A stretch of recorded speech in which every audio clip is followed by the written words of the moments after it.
안녕하세요. 오늘도 사연살롱을 찾아주셔서 감사합니다. 40대 중반의 아줌마예요. 저는 37에 결혼을 했고요. 아직 아이는 없어요. 마음은 간절했지만 쉽지 않았거든요. 남편도 실망이 이만저만이 아니었죠. 아이를 원했던 우리 부부는 결국 병원을 찾아야 했어요. 다행히 남편한테는 문제가 없었지만 저에겐 약간의 문제가 있었죠. 다낭성 난소증후군이었어요. 그래서 일단 치료부터 받아야 했죠. 이후 임신을 위해 배란 유도제도 써보고 난포 터지는 주사도 맞아봤어요. 결과는 번번이 실패였고요. 임신에 좋다는 음식에 한약까지 안 해본 게 없었지만 소용이 없었죠. 그러는 사이 몸도 마음도 지쳐갔어요. 저뿐만 아니라 남편도요. 이러다 영영 아이를 가질 수 없는 게 아닐까 많이 겁이 나더라고요. 사실 우리 부부는 아이 없는 걸 제외하면 아무 문제가 없었거든요. 부부 금슬이 나쁜 것도 아니고 서로 배려하며 나름 단란한 가정을 꾸리고 있었으니까요. 게다가 남편은 연애 때부터 제게 자상한 편이라 더더욱 그랬죠. 평소 우리 부부는 크게 다투는 일도 없어요.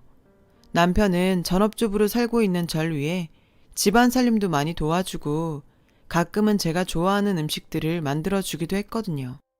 전 그런 남편의 배려에 늘 고마운 마음뿐이었죠. 하지만 갖은 노력에도 불구하고 아이가 생기지 않자 우리 부부는 조금씩 멀어졌어요. 특히 남편이요. 언젠가부터 남편은 제게 무관심해졌거든요. 그렇다 보니 저는 남편 눈치를 보게 됐죠. 남들처럼 평범한 가정을 꾸리고 싶었던 제 꿈은 그렇게 행복과 멀어져 갔어요. 이후 저는 우울한 나날을 보내야 했어요. 아이가 생기지 않는 게 모두 제 탓인 것 같았거든요. 그렇다 보니 남편과 시댁 어른들 앞에선 늘 죄인처럼 지내게 됐죠. 내 자신도 임신 스트레스로 힘든데 남편마저 저를 차갑게 대하니 정말 버틸 힘이 없더라고요. 그래서 결국 시험관 시술을 결심하게 되었어요. 하지만 시험관 시술조차도 잘 되지 않았어요. 여러 차례 시도를 했지만 그때마다 번번이 실패였어요. 그러는 과정에서 돈은 돈대로 깨졌고 부부 사이는 더 악화되었고요. 그즈음 저는 병원에서 우울증 진단을 받게 되었어요. 하지만 남편은 이런 제게 따뜻한 위로조차 해주지 않았죠. 오히려 아이를 못 낳는다고 타박하고 무시하더군요. 당신 도대체 언제까지 임신 준비만 할 거야? 임신은 언제 할 거냐고. 나라고 하기 싫어 안 하는 줄 알아? 하고 싶어. 애 갖고 싶다고. 근데 안 되는 걸 어떻게 해? 상황을 알면서 모든 걸 제 탓으로만 돌리는 남편이 야속했어요. 다정하던 남편은 완전히 변해버렸고 퇴근 후 집에 돌아와도 저랑은 눈도 마주치지 않더라고요. 귀가 시간도 늦어졌어요. 술에 취해 새벽녘에나 들어오기 일쑤였죠. 남편이 변해버리자 제 우울증은 점점 심해졌고 그러는 와중에도 전 임신에 대한 열망은 놓을 수 없었어요. 아이만이 망가진 내 결혼 생활을 바로잡아줄 수 있다고 믿었거든요. 그래서 불임 클리닉도 열심히 다니고 우울증을 극복하려 가벼운 운동과 산책도 잊지 않았죠. 그런데 제가 그렇게 아등바등 거리는 모습이 남편 눈엔 거슬렸나 봐요. 당신 이제부터 시험관 시술 하지 마. 백날에도 안 되는 걸 뭐하러 고생을 해. 에휴, 사람이 포기할 줄도 알아야지. 갑작스러운 남편 심경 변화에 순간 심장이 덜컹했어요. 기대조차 하지 않는 모습에 버림받은 기분이었거든요. 왜 그래 여보. 당신도 아이 바랬잖아. 근데 왜 갑자기 그만두래? 그러자 남편이 그러더군요. 그동안 시험관 시술하느라 날린 돈 생각은 안 해? 어차피 가망도 없는데 당신도 힘 그만 빼고 이쯤에서 포기해. 마음 한켠이 잘려나간 것처럼 쓰리고 허전했지만 남편 뜻을 따르기로 했어요. 그런데 신기하죠. 임신에 대한 미련을 버리니까 마음이 편해지는 거예요. 우울증도 조금씩 극복을 하게 됐고요. 하지만 저의 이런 변화와는 달리 남편은 전보다 더 엇나가기 시작했어요. 전엔 늦긴 했어도 집에는 꼬박꼬박 들어오던 사람이 이젠 아예 대놓고 외박을 하기 시작했죠. 처음엔 남편의 잦은 외박에 말다툼도 했지만 시간이 지날수록 이 사람도 오죽하면 이럴까 싶더라고요. 그래서 더 이상 외박 문제로 남편을 다그치지 않기로 했어요. 잠시 지나가는 바람처럼 이러다 말겠거니 하고서 스스로 마음을 잡을 때까지 기다리기로 했죠. 그러던 어느 날이었어요. 남편이 며칠을 연달아 외박을 하곤 돌아온 날이었죠. 남편이 아침에 돌아와서 씻는 사이에 남편의 휴대폰을 보게 되었어요. 그런데 거기에 충격적인 문자가 있지 뭐예요. 남편이 어떤 여자와 주고받은 문자였어요. 남편은 아내가 난임이라 대리모를 구한다고 했더니 상대방이 자기가 하겠다며 아이를 몇 명이나 원하냐고 묻더군요. 남편은 일단 하나 낳고 차차 생각해 보겠다고 했고요. 그런데 그 다음 말이 충격적이었어요. 상대 여성이 아내도 대리모 쓰는 걸 아느냐고 했더니 남편은 아내는 상관없다며 자기는 아들 낳는 게 아내보다 더 중요하다고 하지 뭐예요. 그렇게 두 사람은 여자의 스케줄에 따라 밤늦게 만나기로 했고요. 순간 억장이 무너지는 것 같았어요. 아이를 원한 건 알았지만 이렇게까지 할 줄은 몰랐거든요. 게다가 저한테는 한마디 상의도 없이 대리모라니요. 아들만 가질 수 있다면 아내는 상관없다니요. 도대체 이 남자한테 나는 뭔가 싶었죠. 더 이상 내가 알던 내 남편이 아니었어요. 이러려고 나더러 더 이상 임신하려고 애쓰지 말라고 했던 거였죠. 그것도 모르고 전 남편이 힘들어하는 절 생각해 그런다고 믿었는데 제가 정말 어리석었던 거죠. 문자를 보니 그동안 남편이 귀가가 늦었던 이유를 알겠더라고요. 그때 욕실에서 남편이 나왔어요. 거래처랑 약속이 있어서 바로 나가봐야 한다더군요. 당신, 그동안 나 몰래 대리모까지 구했더라? 어떻게 나한테는 한마디 없이 이런 일을 결정할 수가 있어? 그렇게 애 낳으면 그때 나한테 뭐라고 할 참이었는데? 난 그동안 당신이 아이 일로 맘 상해서 밤늦게 다닌 줄 알았어. 근데 그 대리모 만나느라 그랬던 거야? 그러자 남편은 제 얼굴을 빤히 쳐다보곤 이러더라고요. 당신이 애를 못 낳으니까 그런 거 아냐? 내가 달리 대리모까지 알아봤겠냐? 누군 생돈 써가며 이러고 싶은 줄 아나?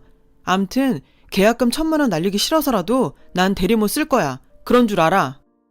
남편은 제정신이 아닌 것 같았어요. 신문 기사나 읽었지 내 남편이 대리모 써서 애 낳을 생각까지 할 줄 누가 알았겠어요. 전 남편한테 당장 그만두라고 했어요. 누구 보고 하라 말아야 애도 못 낳는 게.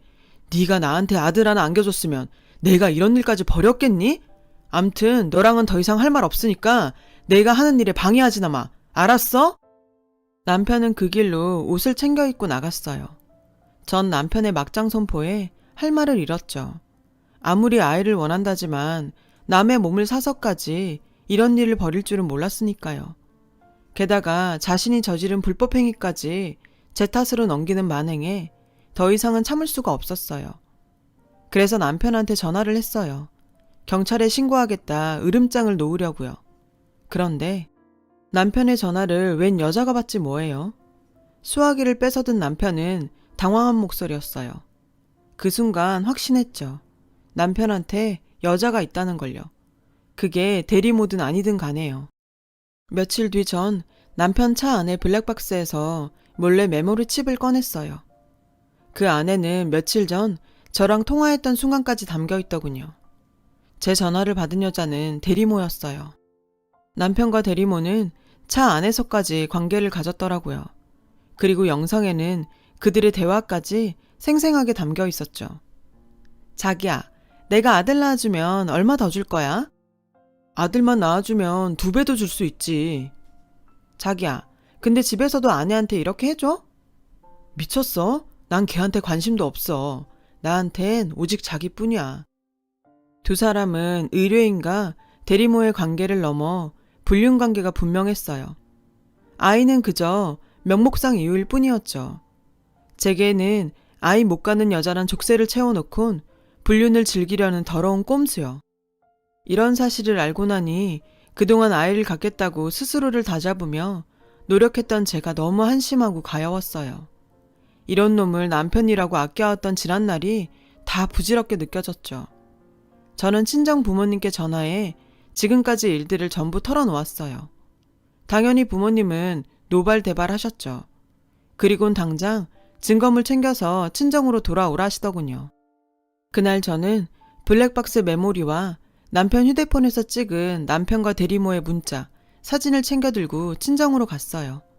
그리곤 부모님 도움으로 변호사를 선임한 뒤 남편에게 이혼 통보를 했어요. 남편은 불법으로 대리모를 고용한 게 걸릴까 두려웠는지 대리모 일은 저를 속이려고 둘러댄 말이라고 하더군요. 그리곤 자신의 외도를 인정한다며 이혼을 해주겠다고요. 놀고 있네. 야, 내가 그깟 문자 몇 줄 가지고 너한테 소송까지 걸었겠니? 니들 차 안에서 더러운 짓거리 하면서 대리모 인센티브 얘기했던 거 기억 안 나니? 그 동영상 나한테 있어. 그뿐인 줄 알아? 니들 처음 만나서 대리모 계약하던 것까지 다 영상으로 가지고 있다고, 이 더러운 놈아. 끝까지 거짓말로 날 가지고 놀려고? 그래, 어디 한번 죗값 치러봐라. 그러자 남편은 저에게 싹싹 빌더군요. 하지만 저런 행동 역시 거짓말임을 알기에 전 계획대로 남편의 이혼 소송과 더불어 남편과 대리모를 불법 거래로 경찰에 넘겼어요. 증거 자료와 함께요. 몇 달 뒤 저는 이혼 소송에서 승소했어요. 대리모를 통해서는 2천만 원의 위자료를 받아낼 수 있었죠. 남편과 대리모는 생명윤리 및 안전 관련 법률 위반으로 기소된 상태더군요. 아무튼 그렇게 제 결혼 생활은 끝이 났어요. 비로소 전 돌싱이 되었죠. 그런데 막상 결혼 생활을 청산하고 나니 공허함이 밀려오더라고요. 그래서 2년 정도 방황을 해야 했어요. 그러는 사이 다행히 마음의 안정도 찾을 수 있었고 좋은 인연도 만날 수 있었죠. 바로 지금의 제 남편 말이에요.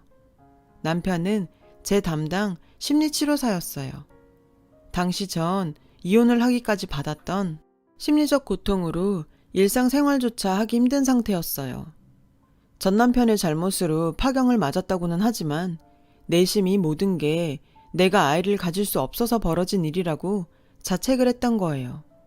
그런 제게 남편은 제 잘못이 아니라고 말해주었어요.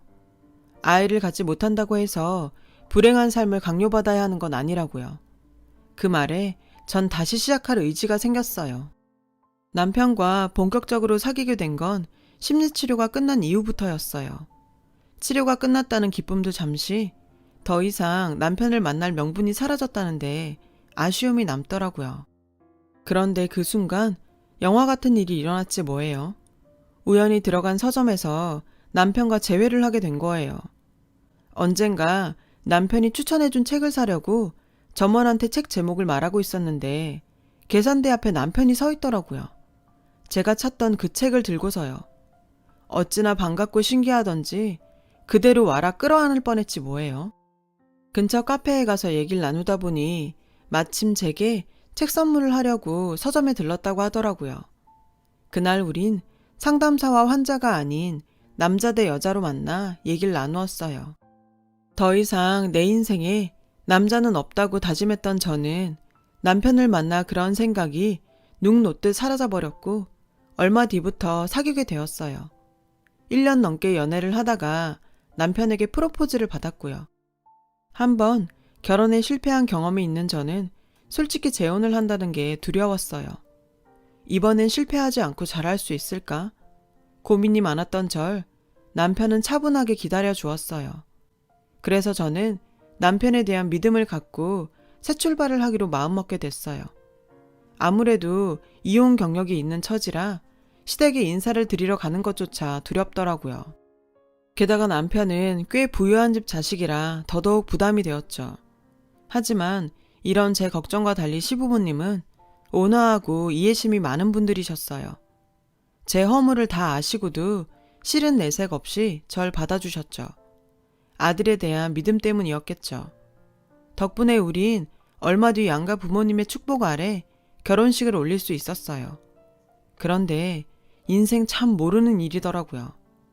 다시는 볼 일 없을 줄 알았던 전 남편과 생각지도 않게 얽혀서 다시 보게 될 줄 누가 알았겠어요. 사건은 제가 재혼을 하고 2년쯤 지난 어느 날 벌어졌어요. 시아버님 장례를 치르고 한 달쯤 뒤였죠. 이혼 후 몇 년 동안 연락 한 번 없던 전 남편한테 전화가 온 거예요. 전 왜 전화했냐고 퉁명스럽게 말했죠. 그랬더니 글쎄 울먹이는 듯한 목소리로 하소연을 하더라고요. 그간 대리모와 재혼해서 아들 낳고 잘 살았던 모양인데 얼마 전 아이 상태가 아무래도 이상해서 병원에 갔다가 발달장애 진단을 받았다는 거예요.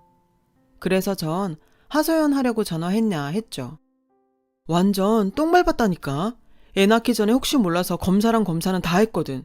그땐 아무 이상 없더니 이제와 이게 무슨 날벼락이냐고. 내가 애한테 쏟아부은 돈이 얼만데. 내가 아주 집에 들어가기가 싫다니까. 애 새끼도 그렇고 지 애미도 그렇고 둘 다 꼴보기 싫어서 정말. 그래서 네 자식이랑 아내 욕하려고 나한테 전화했어? 그랬더니 남편이 의외의 말을 하지 뭐예요. 아니 그런 건 아니고 당신이랑 나 인연은 인연인가 봐. 어떻게 이렇게 또 연결이 되냐? 세상에, 이 인간이 재혼한 그 대리모가 제 남편의 배다른 동생이라지 뭐예요. 얼마 전 아버님이 돌아가셨을 때 그 여자가 장례식에 왔다가 절 봤다는 거예요. 무슨 소리야. 난 장례식장에서 그 여자를 본 적도 없는데. 그야 당신 시어머니가 워낙 꼬장꼬장해서 식장 안까지 못 들어갔으니까 그렇지. 남편한테 물어봐. 아참, 그리고 우리 집사람이 유산 문제로 곧 소송한다니까 법정에서 다시 보게 될지도 모르겠네.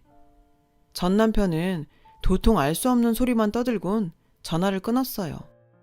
그날 밤 저는 남편한테 이 사실에 대해 얘기했고 남편은 한숨을 쉬더군요.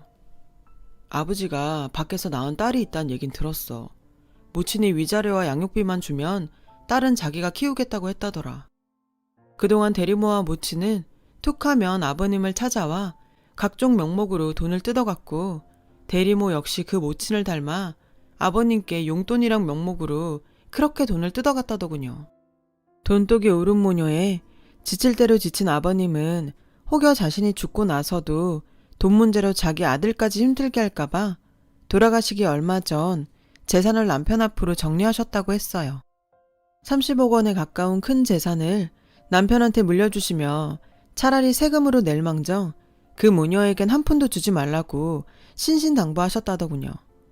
이런 사실을 몰랐던 모녀는 아버님이 돌아가시자 마치 은행에 맡긴 돈 찾으러 온 사람처럼 시댁에 찾아가 의기양양하게 자기 몫의 유산을 내놓으라고 떼썼던 모양이에요.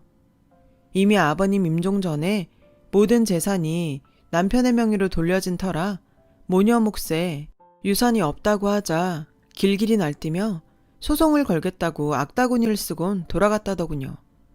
남편은 법적으로도 하자가 없으니 저는 마음 쓰지 말라고 했어요.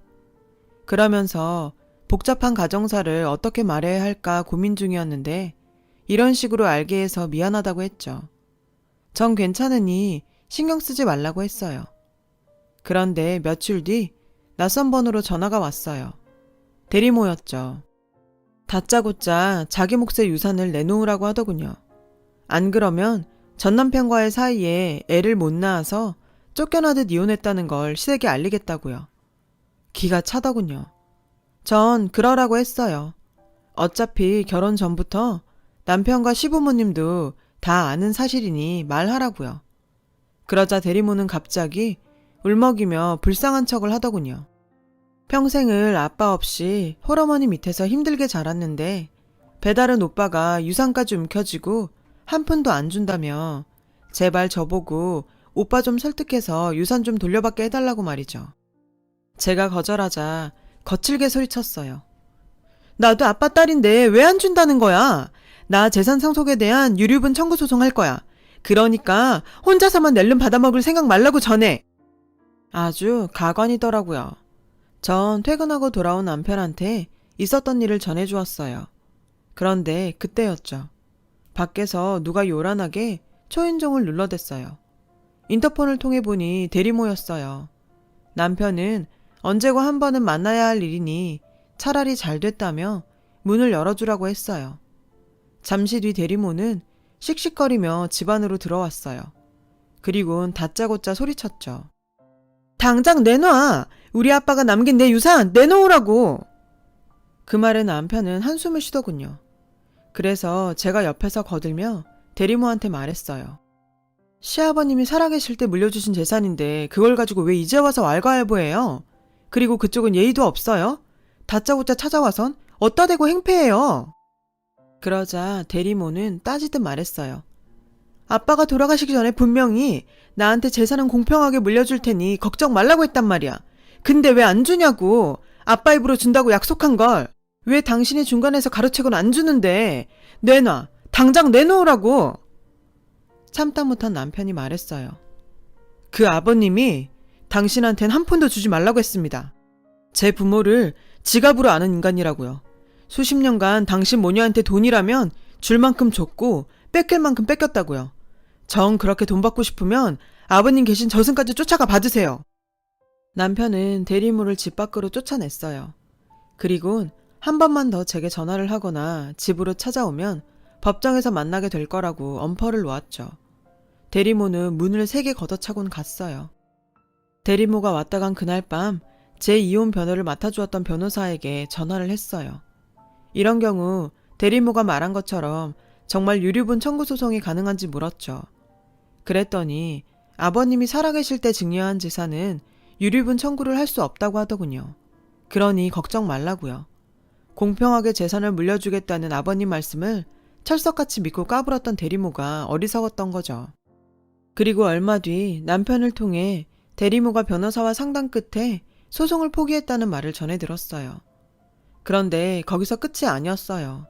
나중에 들려온 소식에 의하면 대리모는 발달장애 아들을 돌보는데 너무 힘에 부쳤던 나머지 결국 제 발로 도망쳤다고 하더라고요. 그리고 전 남편은 아내가 달아났다는 사실에 큰 충격을 받아서 하루하루를 술에 빠져 폐인처럼 살고 있다고요. 거기다 발달장애 아들까지 떠안아서 고생이 이만저만이 아니라더군요. 전 남편이 인간적으론 불쌍했지만 자업자득이란 생각도 해요. 질기고 모질었던 전 남편과의 인연도 이렇게 끝이 나고 전 이제야 진정한 제2의 삶을 살고 있어요. 사랑하는 남편과 신혼 분위기를 유지하며 살고 있죠. 저는 40대 중반이 되어서야 진정한 제 짝을 만나 인생의 즐거움을 만끽하고 있어요. 아직 아가는 없지만 이제 몇 개월 후 나올 거랍니다. 시험관 시술로 기적처럼 생긴 아이예요. 기적도 이런 기적이 없다고 선생님께서도 그러시더군요. 힘들게 얻은 행복이기에 지금의 이 순간을 놓치지 않도록 노력하고 있고요. 일련의 사건들을 통해 전 한 가지 교훈을 얻었어요. 고통 끝에는 낙이 있다. 현재의 고통이 내 인생을 집어삼킬 것 같지만 참다 보면 낙이 온다는 걸 말이죠. 힘들어도 우리 조금 더 힘내서 잘 살아보자고요. 지금까지 제 사연을 들어주셔서 감사드리고요. 여러분의 가정에도 행복이 깃들길 바랍니다. 여러분, 사연 댓글에 응원과 현명한 조언 부탁드려요. 좋아요와 구독은 저에게 큰 힘이 됩니다. 오늘도 좋은 일 가득하세요.